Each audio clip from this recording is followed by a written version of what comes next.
So we're here with Jim Bailey and Mitchell, and Jim's going to show us through Mitchell's position here, and certainly taking great importance of how things are aligned.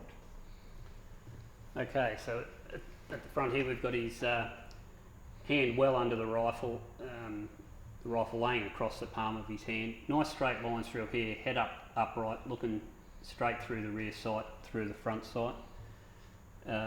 Nice triangles, geometry here, plenty of support out on his right arm to support the right side of his body.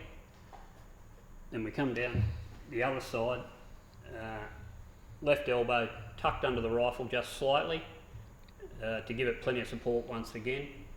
And then a nice straight line from the wrist, elbow, shoulder, all the way down through his body here and out the back.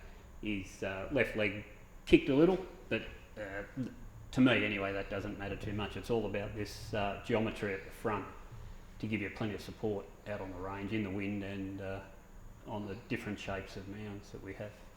And Jim, obviously Mitch is getting plenty of support here with the top part of the shooting jacket.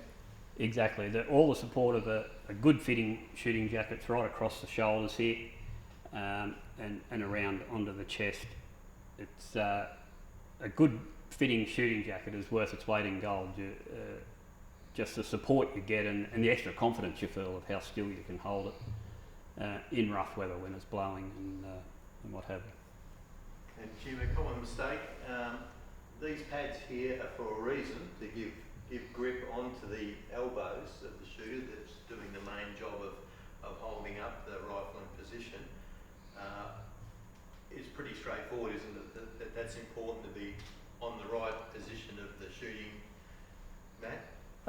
Yeah, 100%. It's something that new shooters probably don't do just because they haven't done it enough. But with enough practice and dry firing, you know exactly where you need to put your elbow. But you're right; they're there for a reason, to stop you slipping, and so it's very important to get that front elbow in the right spot. As you can see there with Mitchell on the left-hand pad, and then your right elbow will automatically go into the right spot it has to. So. And just run us through Mitch's position of his legs, and in particular the right leg. So Mitch down this right side, he kicks his right leg a little. To me, that's a personal preference, what feels comfortable for each individual there.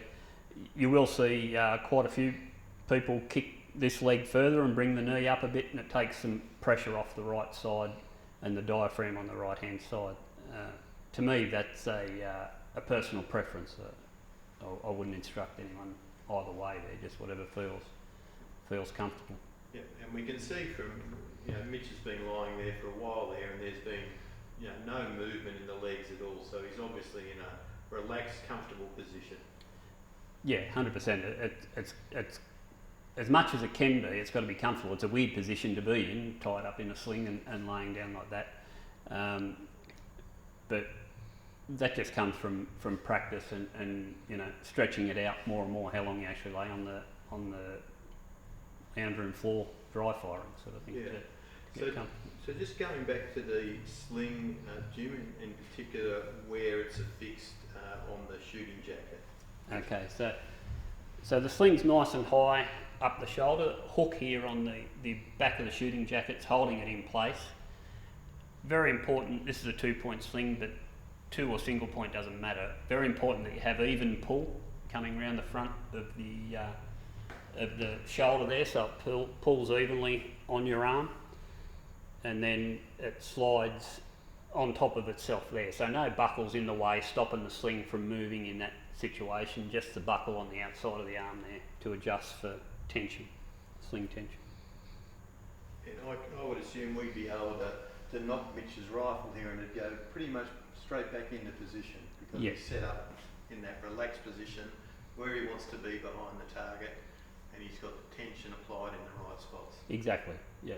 All the geometry's sort of working here in the front to give him a real, once he's on aim, natural point of aim, it shouldn't really change, even under recoil and the whole thing. It'll recoil and come back onto the target, and you know, it's such a big advantage, like to work on that till you get that right.